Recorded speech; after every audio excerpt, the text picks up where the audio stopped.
Hola a todos. Hoy quiero hablarles de un tema muy actual, dado que estamos viviendo la pandemia del COVID-19. Quiero hablarles acerca de esto y cómo ya estaba anunciado en la palabra de Dios. El propósito de este mensaje es infundirles esperanza, infundirles aliento, que nuestro corazón no esté lleno de temor. El Señor está con nosotros. El Señor está cerca también. Me gustaría que abrieran sus Biblias en el Evangelio según San Mateo, capítulo 24, y vamos a darle lectura a partir del verso 3, porque es en este Evangelio en el que encontramos a nuestro Señor Jesucristo respondiendo una pregunta crucial a sus discípulos. ¿Cuáles son las señales antes del fin? Acompáñenme, por favor, dice. Esta es una versión Reina Valera actualizada. Y estando él sentado en el monte de los olivos, los discípulos se le acercaron aparte diciendo: Dinos, ¿cuándo serán estas cosas y qué señal habrá de tu venida y el fin del siglo? Respondiendo Jesús les dijo: Mirad que nadie os engañe, porque vendrán muchos en mi nombre diciendo: Yo soy el Cristo, y a muchos engañarán. Oiréis de guerras y rumores de guerras, mirad que no os turbéis, porque es necesario que todo esto acontezca, pero aún no es el fin. Porque se levantará nación contra nación y reino contra reino, y habrá pestes y hambres y terremotos en diferentes lugares. Y todo esto será principio de dolores. Entonces os entregarán a tribulación y os matarán, y seréis aborrecidos de todas las gentes por causa de mi nombre. Muchos tropezarán entonces, y se entregarán unos a otros, y unos a otros se aborrecerán. Y muchos falsos profetas se levantarán y engañarán a muchos. Y por haberse multiplicado la maldad, el amor de muchos se enfriará. Mas el que persevere hasta el fin, éste será salvo. Y será predicado este evangelio del reino en todo el mundo para testimonio a todas las naciones, y entonces vendrá el fin. Es muy importante ver particularmente a partir del verso 5, cómo el Señor empieza a dar los detalles de aquellas cosas que vendrán antes del fin. Esto no es el fin, iglesia. Estas son las señales antes del fin. Y vamos a empezar a analizar cada una de ellas. Empezamos aquí en el verso 5. Vendrán muchos en mi nombre diciendo: Yo soy el Cristo. Hace algunos años nos enteramos de este hombre, José de Jesús Miranda, que se hacía llamar a sí mismo Cristo mismo, e hizo que mucha gente se tatuara el 666 en la frente y en las manos. Este hombre murió hace unos años, pero ahí no quedó el movimiento, sino que ahora, puedes buscarlo en internet, su mujer se ha levantado haciéndose llamar Cristo Lisbeth o Melquisedec Lisbeth, haciendo creer a muchos que ella es Cristo, que ella es Dios Madre. Lo estamos viviendo justo ahora. ¿Qué sigue diciendo en el verso 6? Oiréis de guerras y rumores de guerras. Y ahorita mismo en Medio Oriente sigue una situación tensa. Siria sigue con algunas situaciones. Igualmente sabemos del conflicto palestino-judío por hacerse del territorio de Jerusalén. Eso no es nada nuevo y aún con todo y pandemia las cosas allá siguen tensas. Dice aquí también en el verso 6 que no nos turbemos porque es necesario que estas cosas vengan. Más adelante en el verso 7 dice que habrá pestes y el COVID-19 es precisamente esto. Es una enfermedad que está a nivel mundial. Muchas naciones están siendo afectadas, cada día se afectan más y las que ya tenemos eso en nuestro territorio, pues va avanzando, se va incrementando. Pero dice también que vendría hambre. Y ciertamente estamos viendo compras de pánico en todos lados. Hay un desabasto de alimento también porque la logística no da para que el alimento llegue a los almacenes con la rapidez con la que la gente lo está comprando. Y después de toda esta situación, pues va a venir una crisis económica, lo sabemos también. Muchas personas, incluso algunos de ustedes, están perdiendo sus empleos, o si ustedes vivían de un negocio, pues mucha gente ya no está viniendo, el mismo gobierno está pidiendo que se cierre. Estamos viviendo eso ya. Dice también que habrá terremotos en diferentes lugares y supimos el domingo pasado que en Croacia hubo un terremoto, que en Rusia, que en algunos lugares de Estados Unidos la tierra se está moviendo. Entonces, fíjense cómo todos estos son focos rojos. Y es cierto que en nuestra historia como raza humana hemos tenido todo esto, pero no hemos tenido todo esto junto como lo estamos teniendo ahora. Antes, pues había la peste negra, pero no había terremotos, no había guerras en otros lugares. O tal vez teníamos una guerra mundial, pero no teníamos un terremoto, no teníamos hambrunas. Ahorita todos los focos están encendidos al mismo tiempo, lo cual nos lleva a esta palabra que el Señor declaró y que pues ya estamos empezando a vivir. Y tenemos que ser conscientes y tenemos que estar con esa esperanza viva en nuestro Señor. Pero vean el verso 8. Todo esto es principio de dolores. Esta expresión principio de dolores en el original es una expresión que se refiere a los dolores de parto. Esas mujeres embarazadas que empiezan a sentir los dolores de las contracciones y son dolores muy intensos, son dolores muy agudos y ellas saben en ese momento que el niño está por nacer. Esa es la expresión que el Señor Jesús usó en este discurso. Es decir, iglesia, todo esto que vamos a vivir y que ya estamos viviendo a partir de ahora son esos dolores de parto que nos dicen el arrebatamiento está por suceder. Como la mujer empieza a sentir este dolor, pero también se alegra porque ese bebé que estuvo en sus entrañas durante 9 meses está a punto de salir, está a punto ella de conocerlo y de tenerlo ya ahora en sus brazos. Así tú y yo tenemos que gozarnos, porque todas estas cosas son esos dolores y nos están diciendo, tu Señor viene por ti. El Rey ya viene, iglesia. El Rey ya viene. Pero es necesario que pasemos por estos sufrimientos, por estos dolores.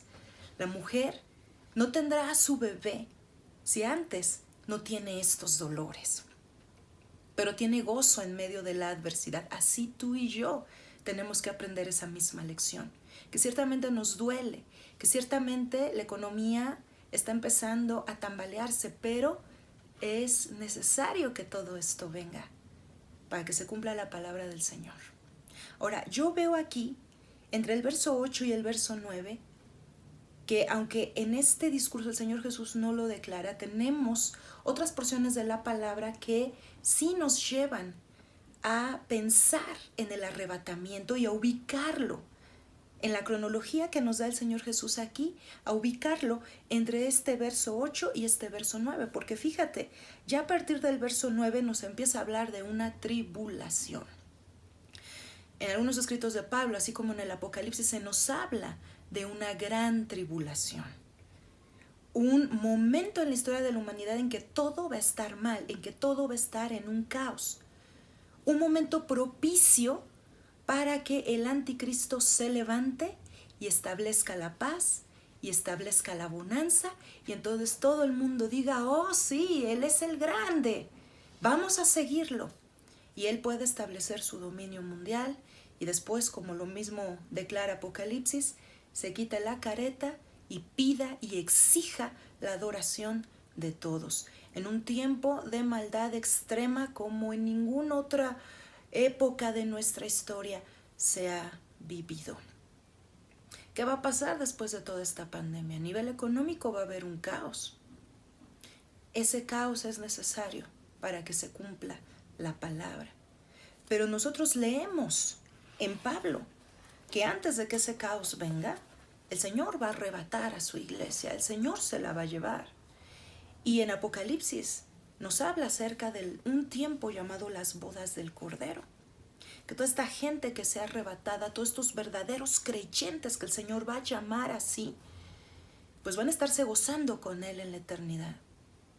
Pero aquellos que nunca le entregaron realmente su corazón a Cristo, que lo conocieron pero no más de oídas, y aquellos que ni siquiera quisieron escuchar, esa gente se va a quedar aquí y va a sufrir lo indecible. Y aquellos de estos que en ese momento les caiga el 20 y digan, híjole, ese Cristo que me predicaron era real, ahora van a tener que pagar con sus vidas esa fe en el Señor. Creo que todo lo que nos está sucediendo, el Señor ya lo había dicho, ya lo había revelado en su palabra. Y que es tiempo de que nosotros, iglesia, nos pongamos a cuentas con el Señor. Y si tenemos que perdonar a alguien y reconciliarnos, lo hagamos. Y que empecemos a buscar al Señor de todo nuestro corazón, preparándonos como esas 10 vírgenes, con nuestra lámpara de aceite, porque el Señor está por venir, está por llamarnos a encontrarnos con Él. Y hay un pasaje en la Biblia que es el pasaje más importante que habla acerca de este acontecimiento del rapto. Y ese pasaje está en 1 Tesalonicenses, capítulo 4, del 14 en adelante. Yo voy a darle lectura del 14 al 18. Recuerda que la versión que estoy leyendo es Reina Valera actualizada. Es el pasaje más importante que tenemos de este acontecimiento y dice así: porque si creemos que Jesús murió y resucitó, así también traerá Dios con Jesús a los que durmieron en él.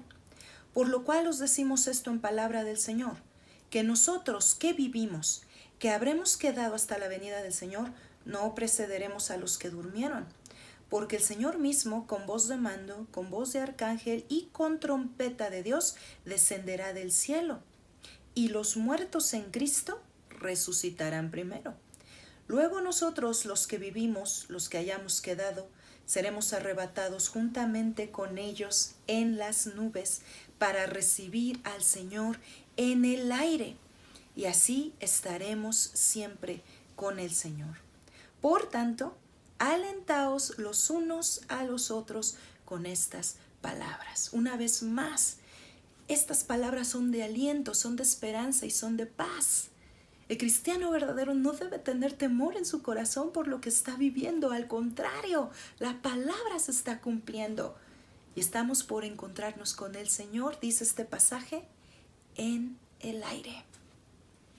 Es como dice Charles Swindoll en uno de sus libros: el Señor tiene la mano en el picaporte de la puerta que se abre hacia nuestro mundo. Está a punto de girar la perilla y abrirla y decir: pueblo mío, ven a mí.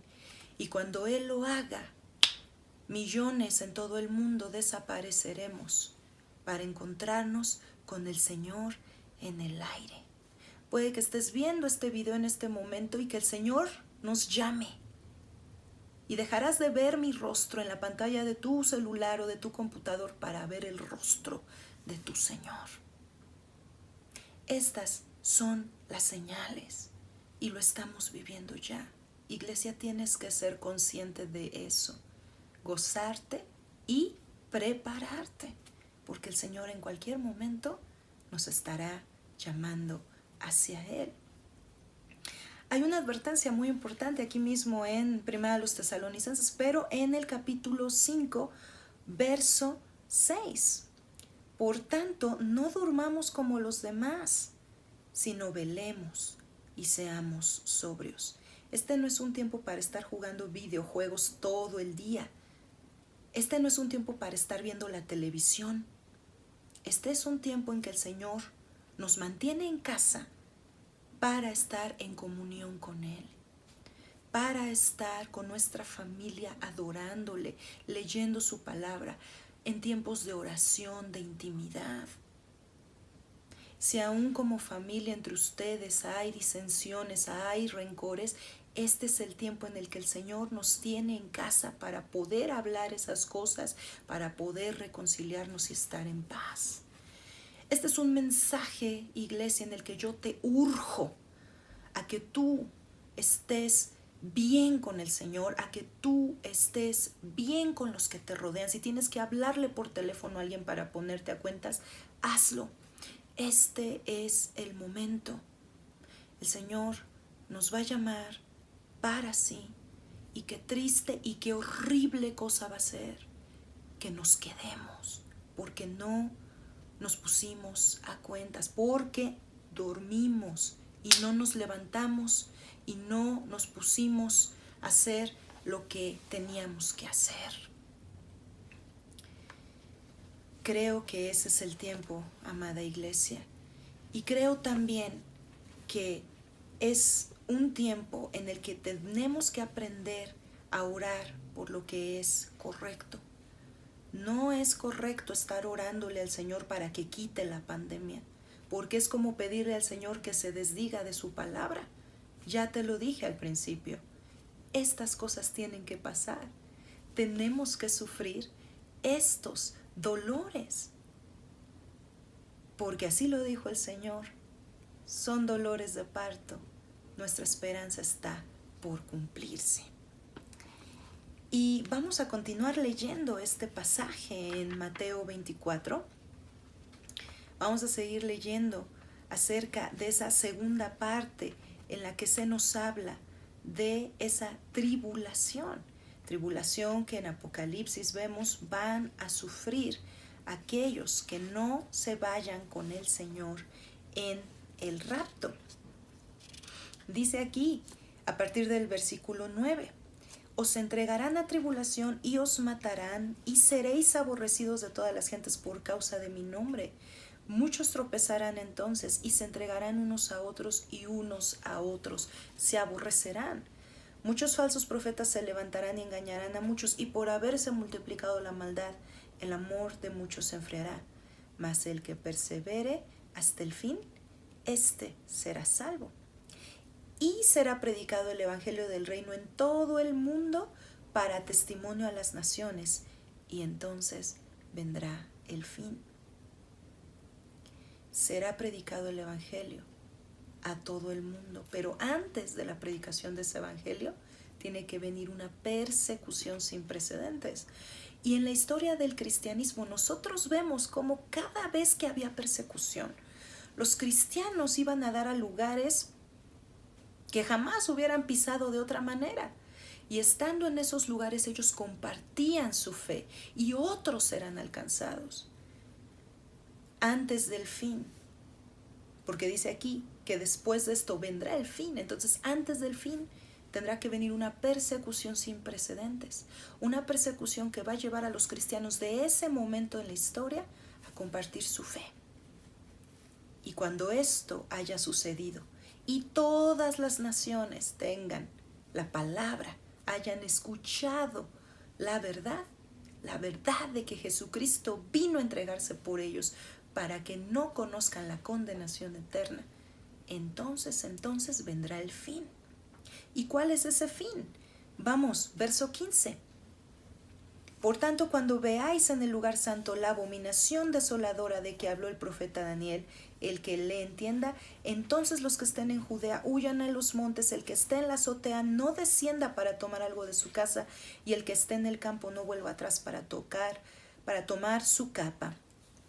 Ay de las encintas y las que crían en aquellos días, orad pues porque vuestra huida no sea en invierno ni en día de reposo, porque habrá entonces gran tribulación, cual no la ha habido desde el principio del mundo hasta ahora, ni la habrá.